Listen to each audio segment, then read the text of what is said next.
राधे राधे। आज हम बात करेंगे योगिनी एकादशी की, जो समस्त एकादशियों में बहुत ही महत्वपूर्ण मानी गई है। शास्त्रों के अनुसार ऐसी मान्यता है कि योगिनी एकादशी की पूजा और व्रत करने से व्यक्ति को 88,000 ब्राह्मणों को भोजन कराने के समान पुण्य प्राप्त होता है।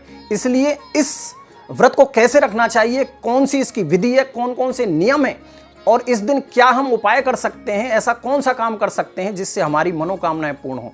तो आइए पूरा इस वीडियो को देखें, स्किप ना करें, और अगर अच्छा लगे तो लाइक और कमेंट अवश्य कर दें, शेयर भी कर सकते हैं। योगिनी एकादशी के व्रत से सभी पाप मिटते हैं। ऐसी मान्यता है कि कोई चांडाल व्यक्ति भी श्रद्धा पूर्वक ये व्रत कर लेता है, उसको भी स्वर्ग की प्राप्ति संभव है। योगिनी एकादशी का ही व्रत ऐसा है जो आपके शरीर के जितने भी चर्म रोग हैं, यानी स्किन प्रॉब्लम्स हैं, भयंकर से भयंकर कुष्ठ रोग हैं, कुछ ही दिनों में समाप्त हो जाते हैं और आपका शरीर सुंदर बन जाता है और व्रत के प्रभाव से स्वर्ग की प्राप्ति होती है। अब आप सोचेंगे कि चर्म रोग और एकादशी के व्रत का क्या मैच है, ऐसा कैसे हो सकता है कि एकादशी के व्रत से हमारे चर्म रोग, स्किन प्रॉब्लम खत्म हो जाएंगी। तो चर्म रोग एकादशी के व्रत से भी मिटते हैं, बिल्कुल मिटते हैं। भगवान कृष्ण स्वयं बता रहे हैं युधिष्ठिर को कि प्राचीन समय में अलकापुरी नगर में कुबेर नाम के राजा थे। उनके महल में एक हेम नाम का माली रहता था, जो भगवान शिव की पूजा के लिए फूल लाकर राजा को देता था। एक दिन माली अपनी पत्नी के साथ समय बिताने के कारण फूल लेकर देर से पहुंचा। राजा ने क्रोध में आकर माली को कुष्ठ रोगी होने का श्राप दे दिया। एक दिन वह माली मार्कंडे ऋषि के आश्रम में पहुंचा परेशान होकर, तो ऋषि ने अपनी दिव्य दृष्टि से माली की स्थिति समझ ली और उसे योगिनी एकादशी के व्रत की सलाह दे दी।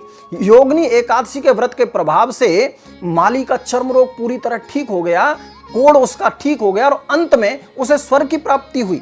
इसलिए इस एकादशी का व्रत तो वो तो जरूर ही करें जिनके चर्म रोग है, कुष्ठ रोग है, कोढ़ हो गया है, स्किन प्रॉब्लम कोई भी हो, यानी त्वचा का रोग कैसा भी हो, सबको ये व्रत जरूर करना चाहिए। कुछ ही दिनों में आपका चर्म रोग ठीक हो जाएगा। हिंदू पंचांग के अनुसार आषाढ़ मास के कृष्ण पक्ष की एकादशी तिथि 21 जून को सुबह 7:18 से आरंभ हो रही है, जो 22 जून को सुबह 4:27 तक रहेगी। लेकिन हर बार मैं आपको एक बात बताता हूं कि शास्त्रों में ऐसा लिखा है कि अगर अगले दिन द्वादशी तिथि जल्दी पड़ती है तो फिर व्रत भी उसी दिन उत्तम होता है, शास्त्र कहते हैं। इसलिए इस बार की एकादशी शुरू तो हो रही है 21 को, लेकिन आपको व्रत रखना है 22 जून को।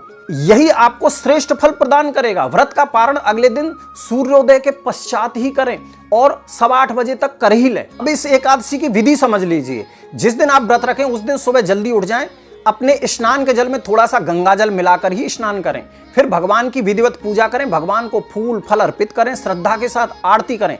गुड़ और चने का भोग श्रेष्ठ माना गया है। लिखा है श्रद्धा से पूजन और आरती करने से आपके जीवन में सकारात्मक ऊर्जा का प्रवेश होगा और माता लक्ष्मी जी आपके धन के भंडार को भरी रखेंगी। एकादशी के दिन ये 3 काम जरूर करें। नंबर 1, अगर आपके वैवाहिक जीवन में क्लेश रहता है, पति पत्नी में मनमुटाव रहता है, तो एकादशी के दिन तुलसी मां की पूजा जरूर करें। लक्ष्मी मां और तुलसी जी पर श्रृंगार का पूरा सामान चढ़ाएं। इससे आपके वैवाहिक जीवन में जो क्लेश रहता है, मनमुटाव रहता है, खत्म हो जाएगा।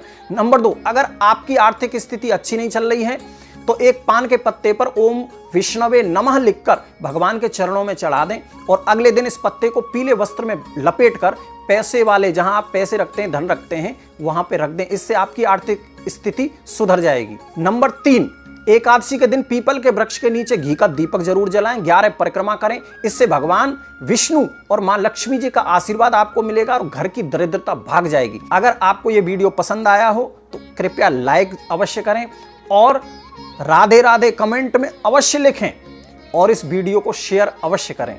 राधे राधे।